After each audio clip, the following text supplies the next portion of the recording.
Hello everyone. Today's video we are going to talk about polity from the perspective of mains और हम ये भी बात करेंगे कि लक्ष्मीकांत को पढ़ के हम मेंस में कितना क्वेश्चन सॉल्व कर पा रहे हैं और यदि नहीं कर पा रहे हैं तो हमें किसी और सोर्स की ज़रूरत पड़ेगी तो वो कौन से सोर्स हो सकते हैं। एग्जाम्पल लेंगे हम लोग प्रीवियस ईयर क्वेश्चन का कि कितने करेंट अफेयर्स बेस्ड क्वेश्चन पूछे जाते हैं और कितने आपके स्टैटिक बेस्ड क्वेश्चन पूछे जाते हैं और इसमें से कितना हम लक्ष्मीकांत से सॉल्व कर पा रहे हैं और यदि नहीं कर पा रहे हैं तो क्या सोर्स होगा। आइए बात करते हैं इसके बारे में। देखिए जीएस पेपर 2 को हम क्या कर सकते हैं, 4 भागों में डिवाइड कर सकते हैं, पॉलिटी, सोशल जस्टिस, आईआर और गवर्नेंस। और इसमें से अकेले पॉलिटी से 50% क्वेश्चन पूछे जाते हैं और बाकी 50% यहाँ से क्वेश्चन पूछा जाता है। तो यहाँ से तो क्लियर हो गया कि अगर हम पॉलिटी पे थोड़ा मेहनत ज़्यादा कर लेते हैं तो हम अच्छा मार्क्स क्या कर सकते हैं, तो जीएस पेपर 2 में ला सकते हैं। लेकिन अब प्रॉब्लम ये है कि इस 50% क्वेश्चन में स्टैटिक बेस्ड क्वेश्चन होता है और डायनेमिक बेस्ड क्वेश्चन होता है, लेकिन स्टैटिक बेस्ड क्वेश्चन हर साल मात्र 1 से 2 ही पूछता है और बाकी 7 से 8 जो क्वेश्चन होता है हमारा वो मोस्टली करंट अफेयर्स बेस्ड होता है या डायनेमिक होता है, जिसके लिए हमारा ये लक्ष्मीकांत किसी काम का नहीं होता है, सिर्फ ये हमारा बेस बना देता है। लेकिन इसके लिए हमें क्या करना होगा, करंट अफेयर्स पढ़ना ही होगा। आइए उसको क्या करते हैं, एनालाइज करने की कोशिश करते हैं। लेकिन इससे पहले थोड़ा सा ये प्रीवियस ईयर क्वेश्चन देख लेते हैं। देखिए यहाँ पे ये क्वेश्चन दिया हुआ यहाँ पे कह रहा है कि right of movement and residence throughout the territory of India are freely available to the Indian citizens but these rights are not absolute comment. इसको हम लक्ष्मीकांत पढ़ के आसानी से कर सकते हैं। ये कम्प्लीटली आपका स्टैटिक बेस्ड क्वेश्चन है, लक्ष्मीकांत इसके लिए मोर देन एनफ होगा। उसी तरह से यहाँ पे क्वेश्चन देखिए, discuss the role of vice president of India and the chairman of the Rajya Sabha.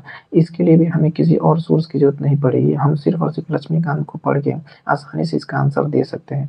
लेकिन अगर मैं इस क्वेश्चन की बात करूं, इसको देखिए यहाँ पे ये क्वेश्चन देखिए, कह रहा है कि the most significant achievement of the modern law in India is the constitutionalization of environmental problems by the Supreme Court. Discuss the statement with the help of the relevant case। देखिए ये completely कह रहा है कि relevant case current affair based question है।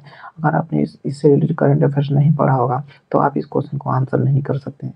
तो और इसी तरह के क्वेश्चन आपके मोस्टली होते हैं, 7 से 8 क्वेश्चन सिर्फ इसी तरह से क्वेश्चन होंगे।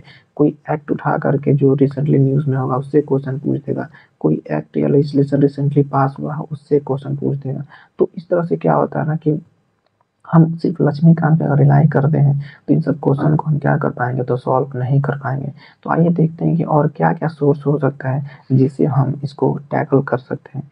तो हमारा पहला जो सोर्स होगा वो होगा न्यूज़पेपर। और मैं आपको डेली टारगेट देता हूँ, उसमें भी बताता हूँ कि आपको ये न्यूज़पेपर मैं बहुत फोर्स करता हूँ आपको न्यूज़पेपर पढ़ने को। और मैं बार बार बोलता हूँ कि अगर आप इंडियन एक्सप्रेस पढ़ते हो तो उस एक्सप्लेनर सेक्शन को जरूर ध्यान देना, क्योंकि एक्सप्लेनर सेक्शन ही आपका जो मेंस का पर्सपेक्टिव होता है वो बिल्ड करता है। छोड़िए आइए देखते हैं। तो यहाँ पे न्यूज़पेपर हम क्या करेंगे, जब ये सारे टॉपिक्स अगर आपके न्यूज़पेपर में हो, जैसे कि इलेक्शन से रिलेटेड कोई टॉपिक हो, पार्लियामेंट से रिलेटेड कोई टॉपिक हो, फेडरलिज्म से रिलेटेड कोई टॉपिक हो, इमरजेंसी हो गया, जुडिशरी हो गया, कॉन्स्टिट्यूशन हो गया, कैसे हमारा कॉन्स्टिट्यूशन इवॉल्व हो गया, कॉन्स्टिट्यूशन मॉरलिटी को लेकर क्वेश्चन पूछ देगा, constitution as a living document के बारे में क्वेश्चन पूछ देगा।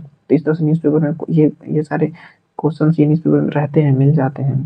फंडामेंटल राइट से रिलेटेड कोई क्वेश्चन हो गया, वल्नरेबल सेक्शन से हो गया, सेंटर स्टेट रिलेशन हो गया, कॉन्स्टिट्यूशनल या नॉन कॉन्स्टिट्यूशनल बॉडीज हो गया, प्रेसिडेंट, गवर्नर। अगर ये सब अगर आपके टॉपिक न्यूज़पेपर में दिख रहा है तो आप उसको क्या करो, खूब अच्छे से पढ़ो, उसका एडिटोरियल को खूब अच्छे से एनालाइज कर लो। आर्टिकल है तो खूब अच्छे से पढ़ के अगर कुछ इंपॉर्टेंट पॉइंट्स मिल रहे हैं तो आप उसको तुरंत क्या करो, अपने कॉपी पेन में नोट कर लो, या फिर जैसे आप नोट्स बनाते हो उसको नोट करके रख लो।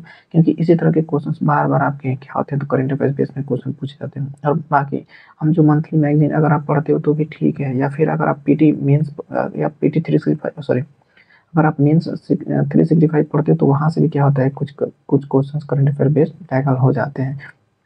तो ये रहा हमारा अप्रोच। और कुछ बुक्स भी हैं, अगर आप चाहो तो उसको भी प्रेफर कर सकते हो, जैसे कि डीडी बासु हो गया या पीएम बख्शी हो गया। लोग कहते हैं इसको पढ़ने के लिए यदि आपके पास एक्स्ट्रा टाइम है, अगर आपके पास बहुत टाइम है तो आप इसको पढ़ सकते हो। नहीं टाइम नहीं है तो न्यूज़पेपर को अच्छे से एनालाइज करो। न्यूज़पेपर में जो भी ऐसे क्वेश्चन करंट अफेयर बेस्ड आते हैं उसको तुम ट्रैक करते रहो और खूब अच्छे से एक कैसे बनाना है, जैसे मान लीजिए कि इलेक्शन हो गया, तो इसमें क्या करना है, हमें एक इंट्रो लिख लेना है 1 से 2 लाइन का। उसके बाद अगर पॉइंट ऐसे पॉइंट दे करके, अगर कुछ 2-2 पॉइंट 3-3 पॉइंट कोई डाटा हो गया, कुछ भी हो गया, ऐसा मिल रहा है तो उसको नोट करके लिख लेंगे, रख लेंगे कि एक रेडीमेड आपका क्या हो जाएगा, नोट्स हो जाएगा और हैंडी हो जाएगा। उसको आप शॉर्टकट में रिवाइज़ भी कर सकते हो। तो इस तरह से चीज़ों को हम क्या कर सकते हैं, अप्रोच कर सकते हैं। और हम पॉलिटी के लिए क्या करते हैं, तो डेली मेंस का डेली हम टारगेट भी कर रहे हैं। 21 डेज़ का हमारा टारगेट है कि कैसे हम पॉलिटी को कंप्लीट कर सकते हैं। आप चाहो तो उसे भी फॉलो कर सकते हो, हमारे साथ जुड़ सकते हो और यूपीएससी में आपका कहीं न कहीं वो बहुत ज़्यादा योगदान ही करेगा। मिलते हैं आपसे नेक्स्ट वीडियो में। बाय।